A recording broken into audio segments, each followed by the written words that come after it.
آج کی ہماری کہانی ہے قصہ سونے کی اشرفی کا۔ کہتے ہیں کہ ایک دفعہ کہیں ایک خوشحال شخص رہتا تھا۔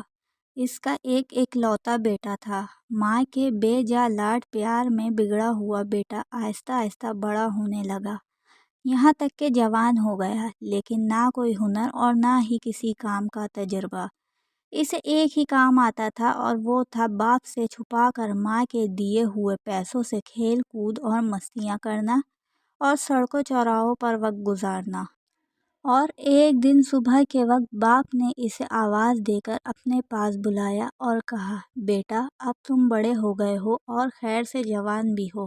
آج سے اپنی ذات پر بھروسہ کرنا سیکھو، اپنے پسینے کو بہا کر کمائی کرو اور زندگی گزارنے کا ڈھنگ سیکھو۔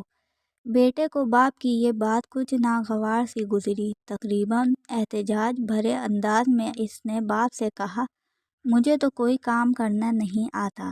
باپ نے کہا، کوئی بات نہیں، اب سیکھ لو، تم آج ہی شہر روانہ ہو جاؤ اور یاد رکھو جب تک میرے لیے ایک سونے کی اشرفی نہ کما لینا، لوٹ کر واپس نہ آنا۔ مرتا کیا نہ کرتا کہ مصداق بیٹا گھر سے جانے کے لیے دروازے کی طرف بڑھ ہی رہا تھا کہ اس کی ماں جو یہ سب گفتگو چھپ کر سن چکی تھی، بیٹے کے سامنے آ گئی۔ مٹھی میں چھپائی ہوئی اشرفی بیٹے کو دیتے ہوئے بولی کہ شہر چلے جاؤ، رات گئے لوٹ کر یہ اشرفی باپ کو لا کر دینا اور کہنا کہ میں شہر سے کما کر لایا ہوں۔ اور یہ نوجوان خوشی خوشی گھر سے روانہ ہو گیا۔ شام گئے لوٹ کر بیٹے نے ویسے ہی کیا جس طرح اس کی ماں نے اسے سمجھایا تھا۔ سیدھا باپ کے پاس جا کر بولا، ابا جان یہ لیجئے سونے کی اشرفی۔ میں نے سارا دن بہت جان لڑا کر کام کیا اور بہت ہی مشکل سے یہ اشرفی کما کر آپ کے پاس لایا ہوں۔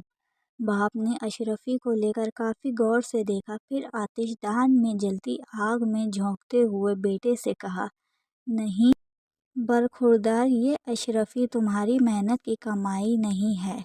تم کل سے دوبارہ کام پر جاؤ اور دیکھ لینا جب تک ایک اشرفی کما نہ لینا، لوٹ کر واپس نہ آنا۔ بیٹا خاموشی سے باپ کی اس حرکت کو دیکھتا رہا، نہ کوئی احتجاج اور نہ کوئی رد عمل۔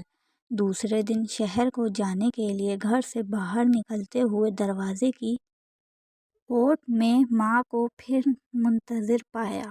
ماں نے اس کی مٹھی پر ایک اور اشرفی رکھتے ہوئے کہا، بیٹا اس بار جلدی واپس نہ آنا، شہر میں 2 یا 3 دن رکے رہنا اور پھر لوٹ کر باپ کو یہ اشرفی لا دینا۔ بیٹے نے شہر جا کر ماں کے کہے پر عمل کیا۔ 3 دن کے بعد گھر لوٹ کر سیدھا باپ کے پاس گیا اور اشرفی اسے تھماتے ہوئے کہا، اے والد محترم، یہ لیجئے سونے کی اشرفی۔ اسے کمانے کے لیے مجھے بہت کٹھن محنت کرنا پڑی ہے۔ باپ نے پھر اشرفی لے کر اسے کافی دیر غور سے دیکھا اور دوبارہ یہ کہتے ہوئے آگ میں پھینک دی کہ بیٹا یہ وہ اشرفی نہیں ہے جو میں چاہتا ہوں۔ کل تم پھر سے کام کے لیے جاؤ اور اس وقت تک نہ لوٹنا جب تک اشرفی نہ کما لینا۔ اس بار بھی اپنے باپ کی اس حرکت پر بیٹا بغیر کوئی ایک لفظ بولے خاموش رہا۔ تیسری مرتبہ یہ نوجوان اپنی ماں کے جاگنے سے پہلے ہی شہر کی طرف روانہ ہو گیا اور وہاں 1 مہینہ رہا، اور اس بار 1 مہینے کے بعد حقیقی معنوں میں محنت و مشقت سے کما کر اشرفی کو نہایت حفاظت سے مٹھی میں دبائے مسکراتے ہوئے اپنے باپ کے پاس حاضر ہوا۔ اشرفی باپ کی طرف بڑھاتے ہوئے بولا، اے والد محترم، میں قسم کھا کر کہتا ہوں کہ اس بار یہ اشرفی میرے پسینے کی کمائی ہے۔ یقین کیجئے اسے کمانے کے لیے مجھے بہت محنت کرنی پڑی ہے۔ سونے کی اشرفی کو ہاتھ میں لے کر باپ کافی غور سے دیکھتا رہا۔ اس سے پہلے کہ اس کا باپ اشرفی کو آگ میں ڈالنے کے لیے ہاتھ بڑھاتا، نوجوان نے آگے بڑھ کر باپ کا ہاتھ تھام لیا اور کہا کہ ابا جان، میں نے اتنی محنت کر کے اس اشرفی کو کمایا ہے اور آپ اسے آگ میں ڈالنے لگے ہیں۔ اس بار باپ ہنس دیا اور بڑھ کر بیٹے کو گلے لگاتے ہوئے کہا، بیٹا اب بنے ہو تم جوان، بے شک یہ اشرفی تیری محنت اور پسینے کی کمائی ہے، کیونکہ اسے ضائع ہونا تجھ سے نہیں دیکھا گیا، جبکہ اس سے پہلے میں 2 بار اشرفیاں آگ میں پھینک چکا ہوں، مگر تجھے کوئی افسوس نہیں ہوا تھا، کیونکہ وہ تیری محنت کی کمائی نہیں تھی۔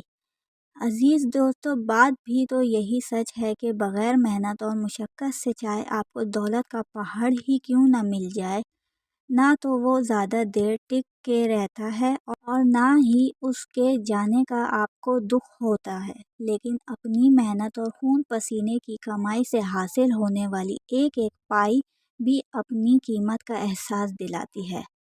تو آپ لوگوں کو اگر آج کی میری کہانی قصہ سونے کی اشرفی کا پسند آئی ہو تو پلیز اس ویڈیو کو لائک کریں، شیئر کریں اور کمنٹ کر کے بتائیں کہ آپ کو یہ میری کہانی کیسی لگی، اور میرے چینل کہانی منزل کو سبسکرائب کر کے بیل نوٹیفیکیشن کو آل پہ سیٹ کر دیں تاکہ میری نئی آنے والی ویڈیو سب سے پہلے آپ کو ملے۔ شکریہ۔